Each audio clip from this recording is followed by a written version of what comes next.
अगर आप भी मोबाइल एंड लैपटॉप में अपना बहुत ज्यादा समय बिताते हैं तो इस वीडियो को जरूर देखिएगा। तो आज मैं आपको ऐसी 5 चीजें बताने वाली हूँ जिससे मोबाइल एंड लैपटॉप से निकलने वाली हार्मफुल रेडिएशन से आप अपने आप को बचा सकते हैं।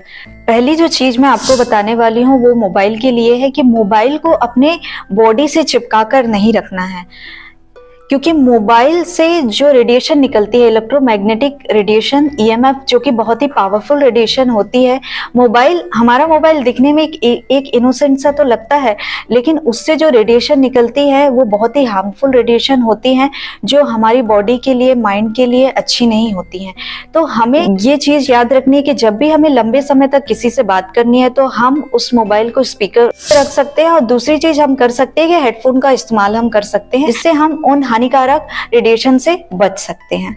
दूसरी जो चीज आपको करनी है, आपके और आपके लैपटॉप के बीच में डिस्टेंस मेंटेन करना है, क्योंकि लैपटॉप तो बना हुआ है लेकिन उसको आपको तकिए के नीचे अपने बॉडी के ऊपर नहीं रखना है, क्योंकि उससे जो रेडिएशन निकलती है वो भले हमको दिखाई नहीं देती लेकिन हमारे लिए बहुत हानिकारक होती हैं।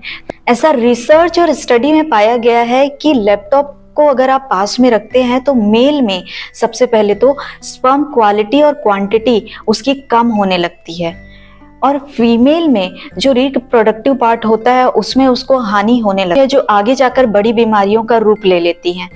ऐसा देखा गया है कि बहुत से लोग वाईफाई राउटर को अपने बेडरूम में लगा लेते हैं और वो ऑन रहता है, हमेशा ऑन रहता है। तो ये चीजें ना करें, क्योंकि जब वो रेडिएशन जो निकलती है वो हमें दिखाई नहीं देती लेकिन हमारे बॉडी के लिए बहुत ज्यादा हानिकारक होती हैं। तो कोशिश करें कि वाईफाई राउटर को बहुत ही दूर में लगाएं ताकि वो रेडिएशन आप तक ना पहुंचे, और जब उसका इस्तेमाल ना हो तो उसे बंद कर दें। आज जो सबसे ज्यादा शिकार हो रहे हैं मोबाइल एंड लैपटॉप के, वो हैं बच्चे। जब आप छोटे बच्चे को मोबाइल दे देते हैं और आपको नहीं पता होता कि बच्चे जब छोटे होते हैं 8 साल से पहले, तो उनका जो स्कल है, उनका जो हेड है बहुत ही नर्म और सॉफ्ट होता है।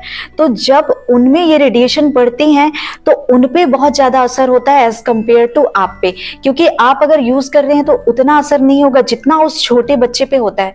तो अगर आपको बच्चे को वीडियो दिखाना भी है तो आप उस वीडियो को पहले डाउनलोड कर लीजिए और फ्लाइट मोड में मोबाइल को रखकर उस वीडियो को दिखाइए, सो दैट वो जो हार्मफुल रेडिएशन से आप अपने बच्चे को भी बचा सके और खुद को भी बचा सके। तक एक अनुमान लगाइए कि मैं कितने घंटे एक दिन में मोबाइल यूज करता हूँ। धीरे धीरे धीरे मोबाइल यूज करना कम कर दीजिए, क्योंकि जितना हम टेक्नोलॉजी को कम यूज करेंगे, क्योंकि आज मैं मानती हूँ इस 21st सेंचुरी में मोबाइल एंड लैपटॉप के बिना हमारा काम नहीं हो सकता है, लेकिन हम उनको मैनेज करना सीख सकते हैं, क्योंकि स्मार्टफोन को हमको स्मार्टली यूज करना है, ना कि स्मार्टफोन हमको स्मार्टली यूज करते हैं, राइट।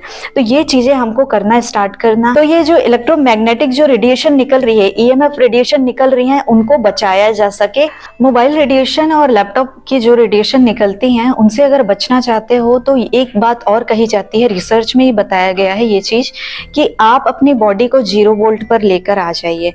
जब आप अर्थ से कनेक्ट होते हैं, खाली पैर ग्राउंड में चलते हैं, तो इससे आपकी बॉडी 0 वोल्ट पे आ जाती है, जिससे हम रेडिएशन से बच सकते हैं। साइंटिफिक रिसर्च भी ये कहती है कि जो रेडिएशन निकलते हैं, ईएमएफ रेडिएशन, आपके डीएनए के सेल्स को भी डैमेज कर सकती है। इसलिए कहा जाता है कि 8 साल से कम उम्र के बच्चों को मोबाइल से दूर रखना चाहिए, लैपटॉप से दूर रखना चाहिए।